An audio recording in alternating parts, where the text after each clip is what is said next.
Morning student. तो स्वागत करते हैं आपका एक नए लेक्चर में, जिसमें हम लोग पढ़ेंगे गॉस लॉ की बहुत ही इम्पोर्टेंट पूरी जानकारी। यदि आप एक्चुअल में गॉस लॉ जानना चाहते हो, सीखना चाहते हो, तो आपको ये वीडियो पूरा देखना चाहिए, राइट। तो इन द प्रीवियस लेक्चर आप देख सकते हो इस चैनल पे, जो प्रीवियस लेक्चर है उसमें हम लोगों ने इलेक्ट्रिक फ्लक्स के ऊपर बात करी थी। इलेक्ट्रिक फ्लक्स क्या होता है, कैसे कैलकुलेट किया जाता है, एक क्यूब रख के भी कराया था मैंने, एक सिलेंडर रख के भी करवाया था, राइट। तो जल्दी से हम लोग लास्ट लेक्चर की जो बहुत ही इंपॉर्टेंट बातें हैं जो मैंने पहले से लिख रखी है, इन बातों को आपको अपनी कॉपी में नोट करना चाहिए। Firstly you must note these important बातें। अगर आप चाहते हैं तो इनको पहले लिखें, फिर मैं इनको एक्सप्लेन करता हूं, फिर आगे बढ़ते हैं लोग गॉस लॉ की ओर। और गॉस लॉ का actual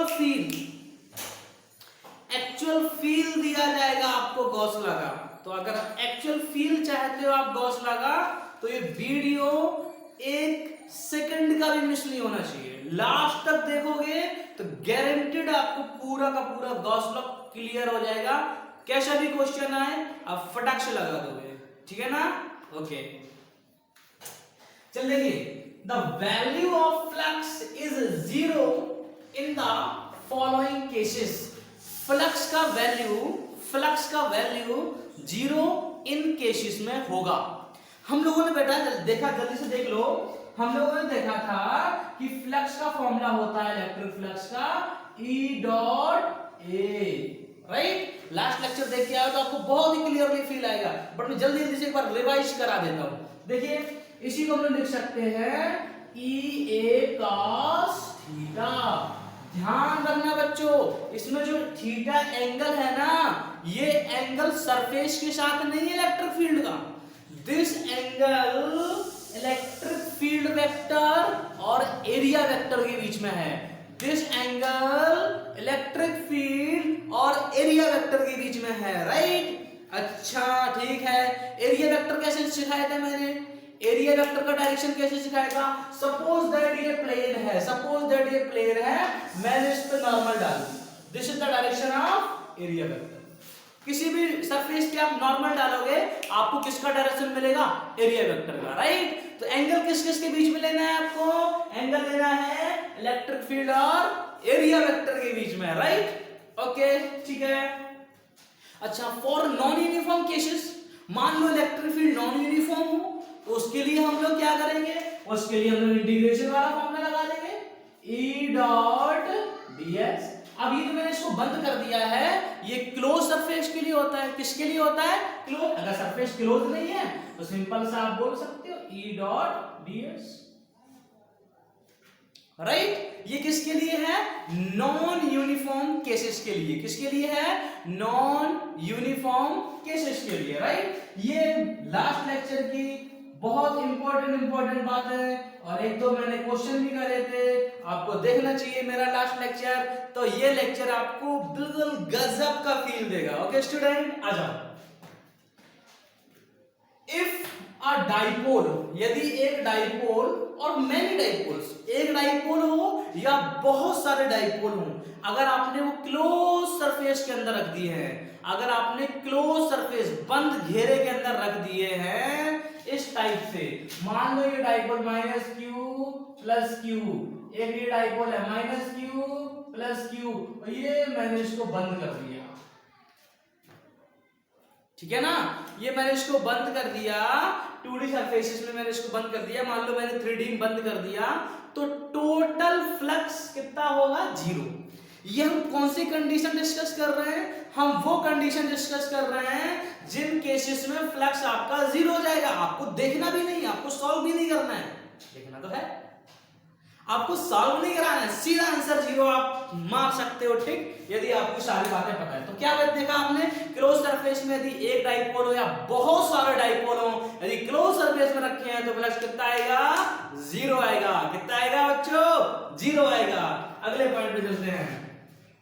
magnitude of positive and negative charges are equal, यदि कोई इनसाइड क्लोज सरफेस है, क्लोज सरफेस है, उसके अंदर जितने नेगेटिव रखे हैं उतने ही पॉजिटिव रखे हैं, जितने नेगेटिव रखे हैं उतने ही क्या रखे हैं, पॉजिटिव रखे हैं, तो फ्लक्स क्या आएगा, जीरो, क्योंकि नेट चार्ज क्या हो जाएगा, जीरो हो जाएगा।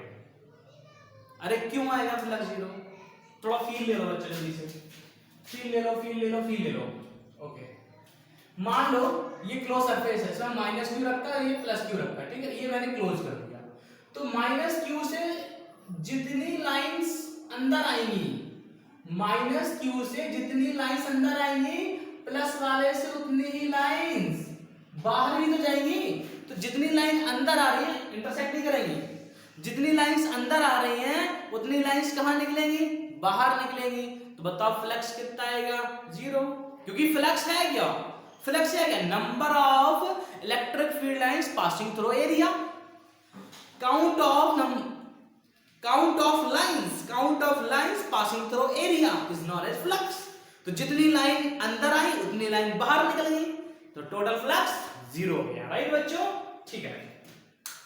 If no charge is enclosed by the close surface, यदि क्लोज सरफेस में कोई भी चार्ज नहीं रखा है, यदि क्लोज सरफेस में कोई भी चार्ज नहीं रखा है, तो फ्लक्स आपका जीरो आएगा, कितना आएगा, जीरो आएगा। देखते हैं जरा, जैसे मान लो सपोज दैट ये आपका एक क्लोज सरफेस है, मैंने चार्ज यहां पे रखा मान लो, ठीक है ना, ठीक है, तो ये इलेक्ट्रिक फील्ड कुछ इस टाइप से निकलेगा, तो आप क्या देख रहे हो बच्चों, आप देख रहे हो जितनी लाइंस यहां से एंटर कर रही है, जितनी लाइंस यहां से एंटर करी उतनी लाइंस यहां से बाहर निकल गई, जितनी लाइंस इस सरफेस से अंदर गई उतनी लाइंस यहां से क्या कर गई, बाहर निकल गई, तो टोटल फ्लक्स कितना आया, जीरो आया।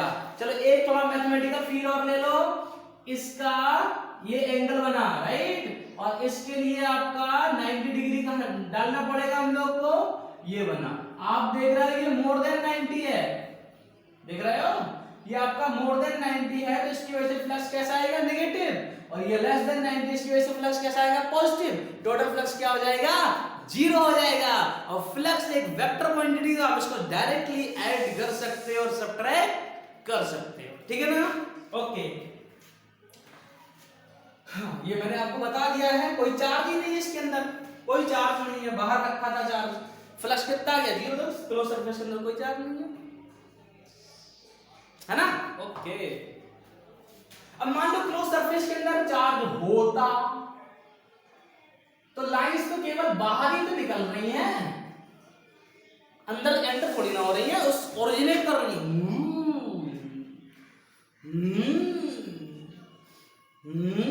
ओरिजिनेट कर रही है अंदर, तो टोटल बाहर निकल के आ रही है, राइट, ओके।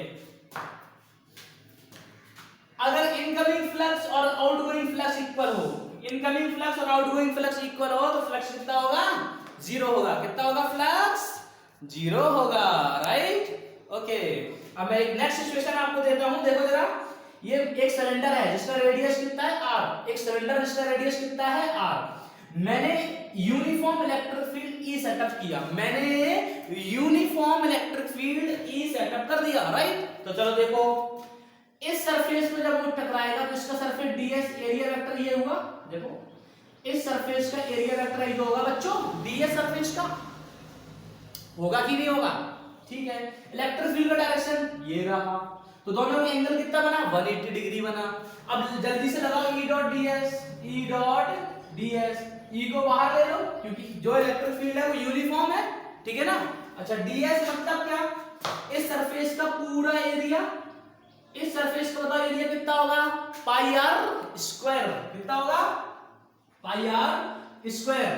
अब इलेक्ट्रिक थीटा देखो E डॉट ds है ना, राइट, तो E ds cos थीटा बनेगा, एंगल देना पड़ेगा हम लोग को, electric field of area vector कितना है 180, तो ये आ गया माइनस का, ये देखो मैंने लिखा इनक्लोज फ्लक्स, मतलब जो अंदर जा रहा है फ्लक्स वो कितना है, माइनस पाई आर स्क्वायर ई, जो अंदर जाने वाला है, राइट, जो अंदर जाने वाला फ्लक्स है माइनस पाई आर स्क्वायर ई।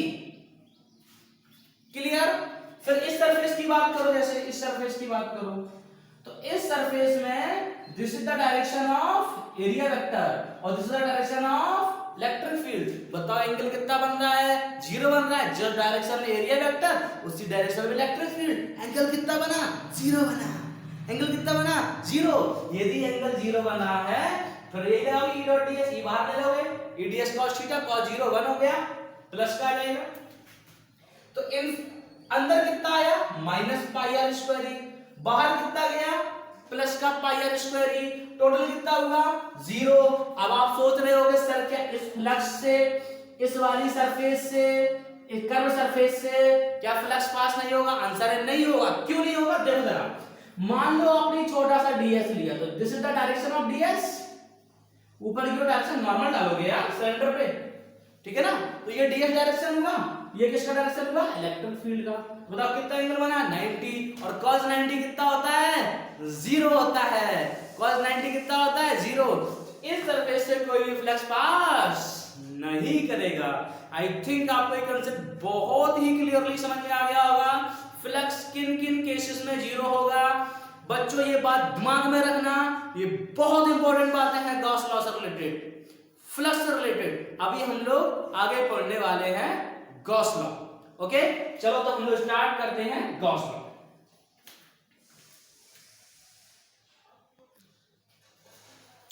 ओके, तो हम लोग अब समझते हैं गॉस लॉ को क्लियरली। ओके बच्चों, ठीक है, तो स्वागत है। देखिए Gauss theorem, the total flux,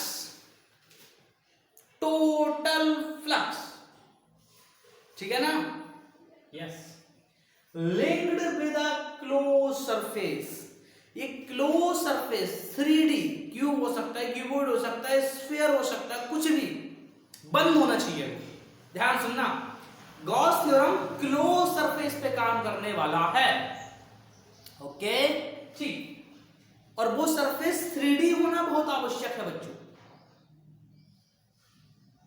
अगर 3D नहीं होगा तो वहां पे आप गॉस थ्योरम नहीं लगा सकते हो। पहली बात तो ये ध्यान रख लेना, ठीक है ना?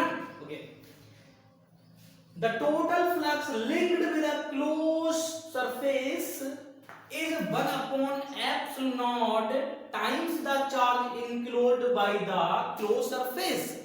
अब देखो बेटा इस लॉ की क्या ब्यूटी है। आपको फ्लक्स निकालने के लिए पहले कितनी मेहनत करनी पड़ रही थी। आप E डॉट ds कर रहे थे, एक एरिया वेक्टर इलेक्ट्रिक फील्ड के बीच एंगल पता लगाओ, इंटीग्रेशन कराओ, बहुत सारी चीजें हैं। और मैथमेटिकली ये करना बहुत टफ है बच्चों, बहुत टफ है।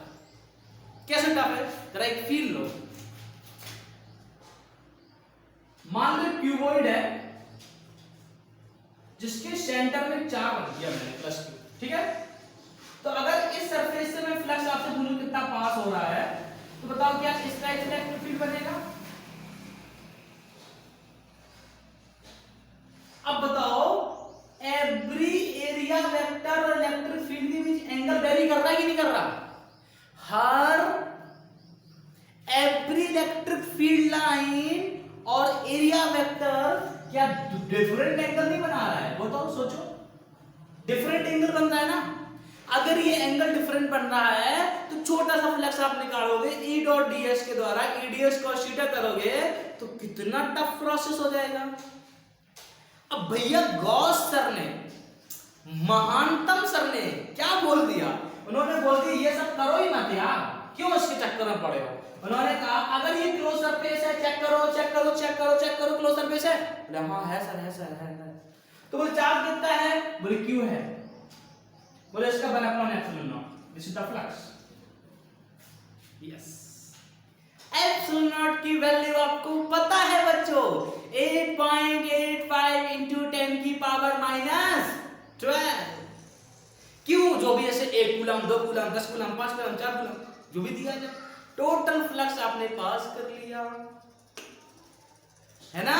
बहुत ही कमाल का लॉ है। क्लोज कुछ भी कहीं भी निकाल, ये गॉसियन सरफेस आपका रियल भी हो सकता है और इमेजिनरी भी हो सकता है, आप इमेजिन कर सकते हो गॉसियन सरफेस। आप गॉसियन सरफेस इमेजिन भी कर सकते हो, real and imaginary Gaussian surface. But लेकिन गॉसियन सरफेस बेटा बनाने में बहुत बुद्धि चाहिए। गॉसियन सरफेस नहीं ऐसे फंस जाओगे बहुत बुरी तरीके से, ठीक है ना। अभी चलो और बहुत इंपॉर्टेंट बात करते हैं। क्या आपको समझ में आ गया कि कोई भी क्लोज सरफेस ले लो, एक चार्ज उसके अंदर रख दो, कोई भी क्लोज 3D सरफेस उसके अंदर चार्ज रख दो, तो मैं कुछ भी मैथमेटिक्स नहीं लगाना, तो मैं कुछ भी E डॉट ds नहीं लगाना, केवल क्या लगा देना है क्यू। कितना चार्ज है भाई साहब, कितना चार्ज है, कितना चार्ज है, बोले क्यू इनक्लोज्ड, कितना चार्ज है उस क्लोज सरफेस के अंदर बन, उसका अपॉन एप्सिलॉन करा देना, आपको बिलक्स मिलेगा, ठीक है ना। ओके तो इतना सिंपल कर दिया यार, जय हो गॉस लॉ की, कितना सिंपल कर दिया। E डॉट ds करते करो, माय गॉड, ठीक है। आया इसके बाद एक बहुत इंपॉर्टेंट बात, this law is suitable for, suitable word लिखा है हमने, सुइटेबल वर्ड लिखा है हमने, ये सुइटेबल तो है, मतलब ये सिमेट्रिकल चार्ज डिस्ट्रीब्यूशन, ये सुइटेबल है, symmetrical charge distribution and valid है, मतलब लगा तो तुम कहीं भी सकते हो, लेकिन तुम्हारे लिए कहां सुइटेबल होगा, जहां पे चार्ज डिस्ट्रीब्यूशन सुइटेबल होगा, राइट। आप वैलिड कहां है, वैलिड सारे वेक्टर फील्ड्स, जितने फील्ड हो, अगर वो फील्ड वैसी वेक्टर क्वांटिटी होती है, अगर वो इनवर्स स्क्वायर लॉ को फॉलो करे, मतलब 1/r² को कोई भी फील्ड यदि 1/r² को फॉलो कर रहा है, बहुत ध्यान से बात सुन लो, यही बातें तो आपके फिजिक्स को स्ट्रांग करती हैं, यही बात तो आपके कंसेप्ट को स्ट्रांग करती हैं। जो भी वेक्टर फील्ड 1/r² को फॉलो करेगा, वो गॉस लॉ वहां पे वैलिड होगा बच्चों, बात समझ गए ना। ओके तो ये बहुत ही इंपॉर्टेंट, बहुत ही आसान तरीके से हमने गॉस लॉ को सीखा। अब वैसे इसका कोई प्रूफ नहीं होता है, बट एक आइडिया हम लोग निकाल सकते हैं कि कैसे ये गॉस लॉ हमें ये बात कह रहा है। ओके तो चलते हैं उस आइडिया की ओर।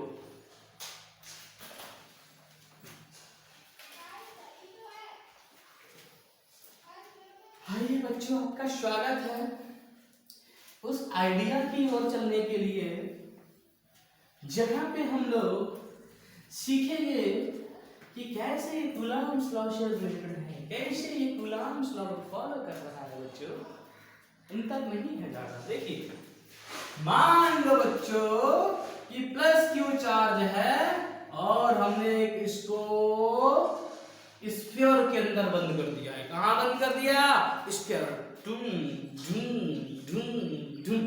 3D सरफेस के अंदर। कहां बंद कर दिया, 3D सरफेस के अंदर। ओके तो जब बताओ, मतलब ये बताओ क्या यहां से अगर इसके सेंटर में रखा हुआ है, ये इसका r रेडियस है बच्चों, तो इलेक्ट्रिक फील्ड के ऐसे पास नहीं हो रहा होगा यहाँ पे।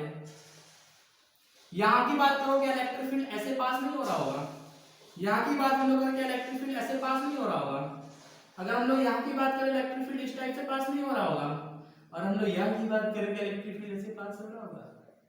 अपन जानते हैं, अपन जानते हैं कि प्लस पॉजिटिव चार्ज से, बच्चों इसको मत भूल जाना, ये पॉजिटिव चार्ज रखा हुआ है इसके सेंटर में स्फीयर के, इससे जो लाइंस निकलती है वो रेडियली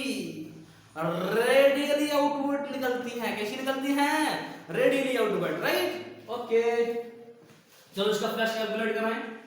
अभी बताओ प्लस क्यू चार्ज की वजह से x डिस्टेंस अगर मैंने फिक्स कर दिया, x डिस्टेंस यदि मैंने फिक्स कर दिया, बताओ क्या वैल्यू होगी यहाँ पे इलेक्ट्रिक फील्ड की, kq/x² होगा कि नहीं होगा, अरे होगा कि नहीं होगा।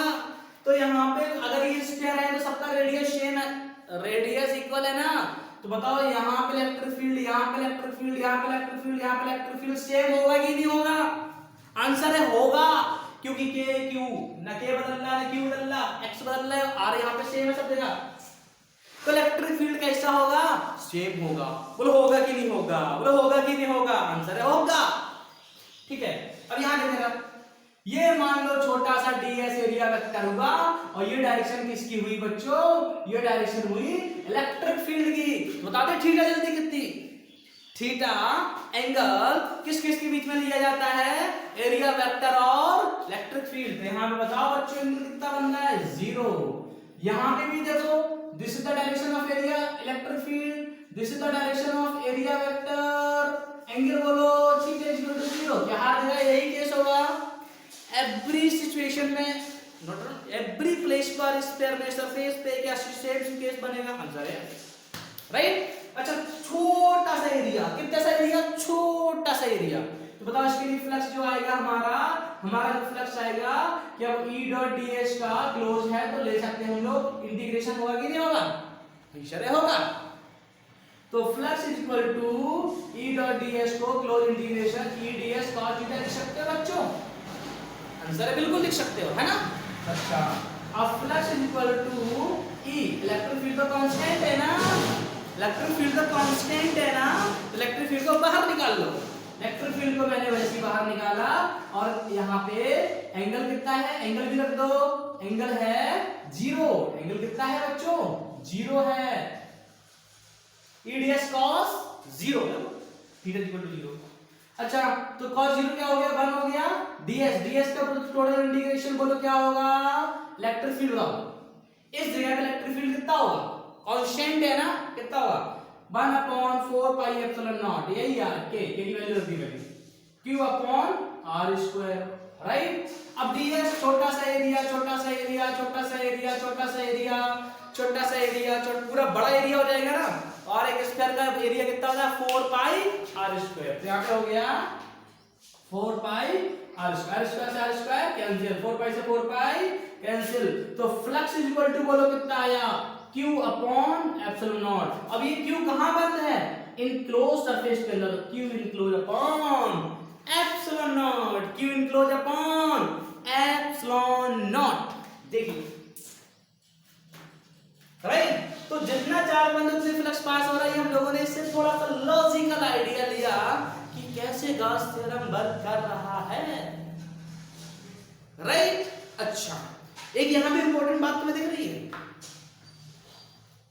आई थिंक आपको दिख गई बात, पता क्या बात दिख रही है यहाँ पे कुछ भी रेडियस नहीं है, इस फ्लक्स के फॉर्मूले में देखो बच्चा रेडियस नहीं है, चार्ज है, एप्सिलॉन नॉट है, एप्सिलॉन नॉट की वैल्यू कांस्टेंट होती है, चार्ज तुमने जो भी इसके अंदर ले लिया, जो भी चार्ज ले लिया, नेट चार्ज होना चाहिए यार, कैसे चार्ज होना चाहिए, नेट चार्ज होना चाहिए, जो भी चार्ज ले लिया, मतलब हम रेडियस ये छोटा सा ले लें गॉसियन सरफेस या ये ले लें, कैसा भी सरफेस ले लें, हमारा फ्लक्स यही पास करेगा। अरे यार रेडियस पर डिपेंड थोड़ी ना कर रहा है, मतलब प्लस क्यू चार्ज को तुम जैसे मान लो यहां से कितना बताओ, प्लस क्यू चार्ज है, आर रेडियस के स्क्वायर में बंद कर दिया, बताओ फ्लक्स कितना, Q enclose upon epsilon not. अब जैसे हमने इसको ऐसे बंद कर दिया, ये आर है, ये हमने 2r ले लिया मान लो, बताओ कितना फ्लक्स पास होगा, Q enclose upon epsilon not, क्या है, क्यों, क्योंकि रेडियस पर डिपेंड नहीं कर रहा ना, रेडियस पर डिपेंड नहीं कर रहा। अब मान लो बच्चों इसको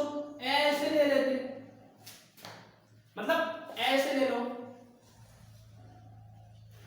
तभी प्लस कितना पास करेगा, प्लस कितना पास करेगा, Q enclose upon epsilon not, क्यों, क्योंकि डिपेंड नहीं कर रहा ना शेप पे, देखो जरा कुछ नहीं आ रहा, क्लोज होना चाहिए, 3D क्लोज सरफेस होना चाहिए, बस Q अपॉन एप्सिलॉन नॉट, कैसा है टेढ़ा मेढ़ा ये वो कैसा है, इस पे कुछ भी डिपेंड नहीं करेगा, ठीक है ना, चाहे आप ये ले लो छोटा सा, बड़ा सा, और बड़ा ले लो, इस पे कोई भी अंतर नहीं आएगा, बस क्लोज होना चाहिए, उस पे चार्ज देख लो upon epsilon not, that is your answer, flux क्या, ओके बच्चों, ठीक है। अब देखिए हम लोग लिखने वाले हैं बहुत ही इंपॉर्टेंट बातें हैं गॉसियन सरफेस के लिए, जो आपके लिए काम की हों, जो आपके लिए इंपॉर्टेंट हो, मतलब वो सब बातें हम लोग इसमें लिखेंगे अब गॉसियन सरफेस के बारे में, जो आप इजीली उसमें एप्लीकेबल करा सको, ठीक है ना। ये जो भी बातें लिखेंगे इनको आपको नोट्स में बनाना है, ओके। तो important points regarding Gauss law, Gauss law और गॉसियन सरफेस को लेकर कुछ इंपॉर्टेंट पॉइंट, बहुत ही इंपॉर्टेंट, वेरी वेरी इंपॉर्टेंट, आपको किसी भी जेई मेंस नीट के एग्जाम में डायरेक्ट इन्हीं पॉइंट से आपका बहुत अच्छा क्वेश्चन सॉल्व हो सकता है रिगार्डिंग दिस कंसेप्ट। ओके, ठीक है। Flux through Gaussian surface independent of its shape, ये मैं डिस्कस कर चुका हूं। शेप पे डिस्कस नहीं कर, शेप पे डिपेंड नहीं करेगा, कैसा भी शेप हो उस पर डिपेंड नहीं करेगा। आर रेडियस का, 2r रेडियस का, टेढ़ा मेढ़ा कैसे, बस क्लोज्ड होना चाहिए, उस फ्लक्स पर डिपेंड नहीं करेगा, ठीक है ना। ओके, फिर flux through Gaussian surface depends on the charge present inside Gaussian surface. जो गॉसियन सरफेस से फ्लक्स बाहर आ रहा है वो केवल किस पर डिपेंड कर रहा है कि उसके अंदर कितना चार्ज रखा है, कितना चार्ज रखा है, केवल इस पर डिपेंड कर रहा है, किसी भी चीज पर डिपेंड नहीं कर रहा है। Flux through Gaussian surface is independent of position of charges. Yes, this is important बात, दिस इज इंपॉर्टेंट बात। मैं ऊपर की 2 लाइनें बिठा दे रहा हूं बच्चों, बोर्ड छोटा है, मैं मैनेज कर रहा हूं, आप भी मैनेज करिए। आप मेरे बहुत ही प्यारे प्यारे क्यूट से सुंदर से बच्चे हैं। ओके, देखिए मैं ये कह रहा हूं कि मतलब इसे गॉसियन सरफेस के अंदर कोई चार्ज यहां रखा है, तो कितना फ्लक्स होगा। अरे आपका आंसर आपको आना चाहिए, Q include upon epsilon not. मैं इसको उठा के यहां पे रख दूं तब भी आंसर यही होगा, मतलब independent of position of charge. अगर आप यहां पे रख दोगे तो दिस इज नॉट वैलिड। अगर आप सरफेस पे ही रख दो, गॉसियन सरफेस पे ही रख दोगे तो Gauss law is not valid. उसके अंदर तो होनी चाहिए, तभी तो इनक्लोज लिखा जाता है, अंदर होना चाहिए। फिर अंदर चाहे जहां हो, चाहे सेंटर पे हो चाहे कहीं भी हो, सरकमफ्रेंस पे नहीं होना चाहिए, गॉसियन सरफेस पे नहीं होना चाहिए, बस अंदर होना चाहिए, कहीं भी हो। ये नहीं सेंटर पे तभी क्यों इनक्लोज करना चाहिए, कहीं पर भी हो, ठीक है ना। बहुत इंपॉर्टेंट बात है ये। यस, अगला देखो, ठीक पोजीशन ऑफ चार्ज हो गया। Electric field intensity at the Gaussian surface, ये भी बहुत इंपॉर्टेंट बात है, आंख नाक कान खोल के सुनो आप, इंपॉर्टेंट बात है ये।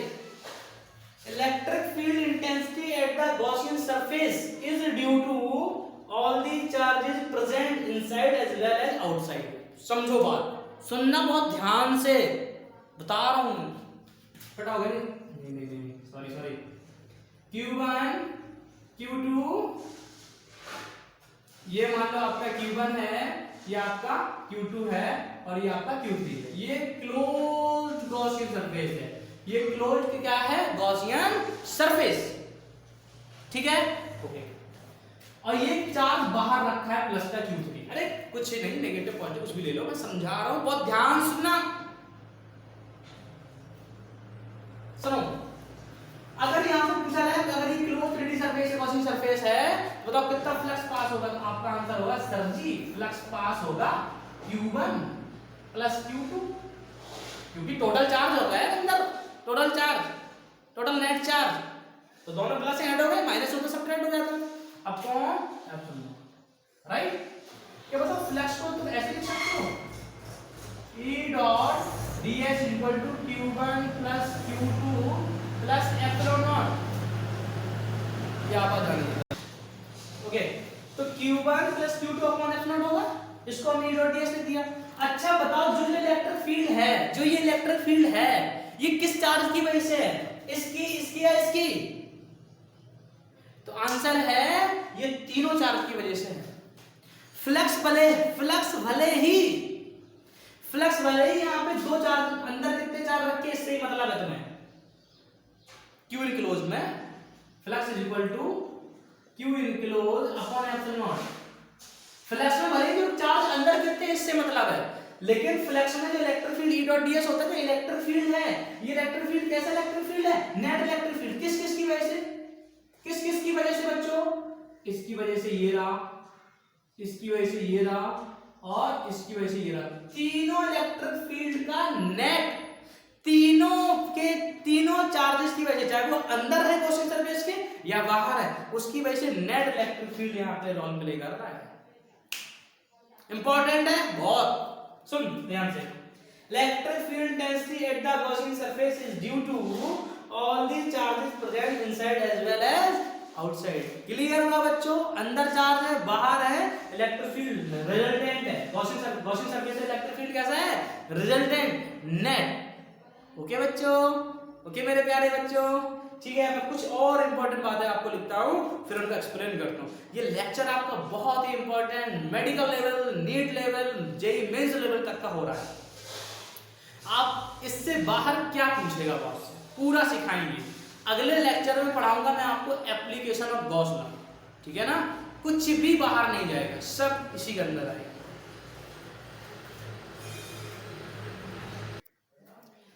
नेक्स्ट वेरी इंपॉर्टेंट बात, इन अ गॉसियन सरफेस, बहुत ही इंपॉर्टेंट है ये। इन अ गॉसियन सरफेस में यदि मान लो आपका फ्लक्स कितना आता है? 0। मान लो आपका फ्लक्स कितना आता है? 0। तो ये जरूरी नहीं है कि वहां पे इलेक्ट्रिक फील्ड 0 हो। अगर मान लो गॉसियन सरफेस में आपका फ्लक्स 0 आता है, तो ये बिल्कुल जरूरी नहीं है कि वहां पे इलेक्ट्रिक फील्ड 0 हो। क्यों? रीजन देखिए। मान लो ये आपका कोई 3D सरफेस है, मैंने बाहर चार्ज रख दिया है, ठीक है ना? तो इस टाइप से इलेक्ट्रिक फील्ड यहां से बाहर निकल के आएगा। तो आपने देखा था, मैंने ये पहले ही बताया था आपको लेक्चर की स्टार्टिंग में भी, कि इसकी वजह से जो फ्लक्स होगा वो नेगेटिव होगा, इसकी वजह से जो फ्लक्स होगा वो कैसा होगा? पॉजिटिव होगा। तो टोटल फ्लक्स कितना आएगा? 0। क्या यहाँ पे इलेक्ट्रिक फील्ड नहीं है? इलेक्ट्रिक फील्ड तो है ना, देखो इलेक्ट्रिक फील्ड लाइंस तो है ना, तो इलेक्ट्रिक फील्ड तो है। देखो सुनो ध्यान से, in a Gaussian surface flux is equal to 0 does not implies is equal to 0 कि इलेक्ट्रिक फील्ड 0 हो। बट लेकिन यदि जहां पे इलेक्ट्रिक फील्ड 0 होगा, जहां पे इलेक्ट्रिक फील्ड 0 होगा, तो ये सत्य है, ये सार्वभौमिक सत्य है कि वहां पे फ्लक्स 0 होगा, वहां पे फ्लक्स 0 होगा। राइट? ओके, नेक्स्ट पॉइंट देखो, ये बहुत इंपॉर्टेंट पॉइंट है। यदि मान लो कोई भी क्लोज सरफेस है, यदि मान लो कोई भी क्लोज सरफेस है, क्लोज बॉडी है, अगर उसके पास कोई भी चार्ज नहीं है, कोई भी चार्ज नहीं है, चाहे तुम उसे यूनिफॉर्म इलेक्ट्रिक फील्ड में रख दो या नॉन यूनिफॉर्म इलेक्ट्रिक फील्ड में रख दो, फ्लक्स का आंसर कितना आएगा? 0। फ्लक्स का आंसर कितना आएगा? 0। Total flux will be 0। देखो, if a close body not enclosing any charge, के कोई चार्ज ना हो, is placed in an electric field either uniform or non-uniform, total flux linked with it will be 0। total flux कितना आएगा? 0 आएगा। Okay बच्चों, clear है? अब मैं आपको कुछ अच्छे क्वेश्चन करा देता हूं, एक तो जो आपकी थोड़ी क्लैरिटी को और अच्छा कर देंगे। राइट? वैसे बहुत अच्छे कंसेप्ट हम लोगों ने डिस्कस कर लिए हैं, बट एक दो अच्छे क्वेश्चन और डिस्कस कर लेते हैं।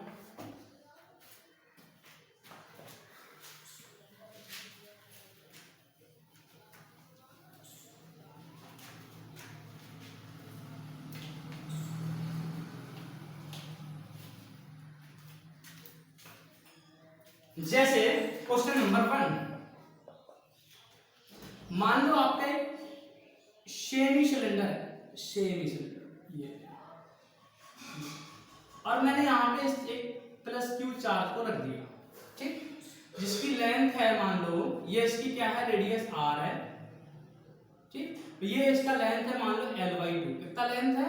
l/2, ठीक। इसके अंदर यहां चार्ज रखा हुआ है, तो हम कहेंगे कि इस सेमी सिलेंडर से, इस आधे सिलेंडर से कितना फ्लक्स पास करेगा, कितना फ्लक्स पास करेगा। यदि अब आप यहां पे ये कर दोगे, flux is equal to q into upon epsilon naught, answer होगा गलत। क्यों? क्योंकि जो चार्ज रखा है वो कहां रखा है? सरफेस पे, गॉसियन सरफेस पे रखा हुआ है, तो आप यहां पे गॉस लॉ नहीं लगा सकते हो, तो इसको अंदर आना चाहिए, 3D सरफेस के अंदर आना चाहिए, गॉसियन सरफेस के बहुत अंदर आना, मतलब इनसाइड होना चाहिए। राइट? तो आप क्या करो? इमेजिनरी क्या मान लो? गॉसियन सरफेस मान लो। देखो मैंने क्या किया, मैंने हाफ सिलेंडर और मान लिया l/2 का। ये अब बताओ, पूरा सिलेंडर हो गया l/2 टोटल l लेंथ का, ये हमने इमेजिन किया हुआ है, वही सरफेस है। तो अब देखो पूरी ये गॉसियन सरफेस बन गई। तो अब बताओ कितना सिलेंडर पास होगा, कितना इस पूरे सिलेंडर से कितना होगा? q/ε होगा पूरे से। राइट? फॉर सेमी सिलेंडर अगर पूरे से Q अपॉन एप्सिलॉन नॉट हो रहा है तो बताओ फॉर सेमी सिलेंडर कितना हो जाएगा?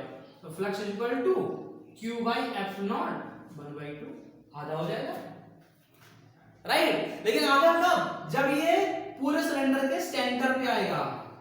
अगर ये चार्ज यहाँ पे होता तो फिर ये आंसर गलत ये भी हो जाता, लेकिन कहां पे है? सेंटर पे, तो अपना ये आंसर करेक्ट। सीख पाए? क्लियर हुआ?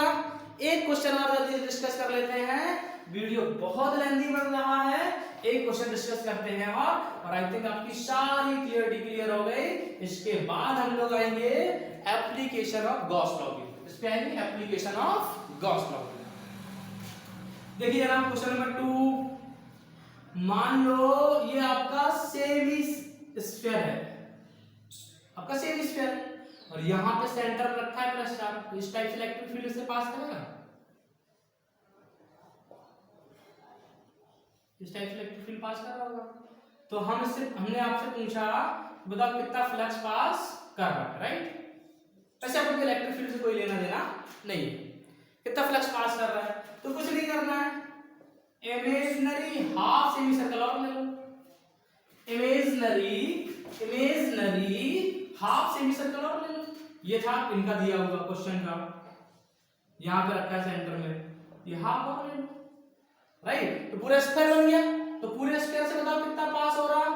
Q equal upon epsilon not, तो हाफ से कितना होगा? फॉर सेमी स्फीयर कितना होगा बोलो जल्दी से? आधा हो जाएगा। लेकिन सेंटर में है तब लगा सकते हो, सेंटर में नहीं तो नहीं लगा सकते यार। तो Q enclose upon epsilon not का 1/2, राइट। ये हो गया ठीक। जल्दी से एक और देख लो, खत्म करा।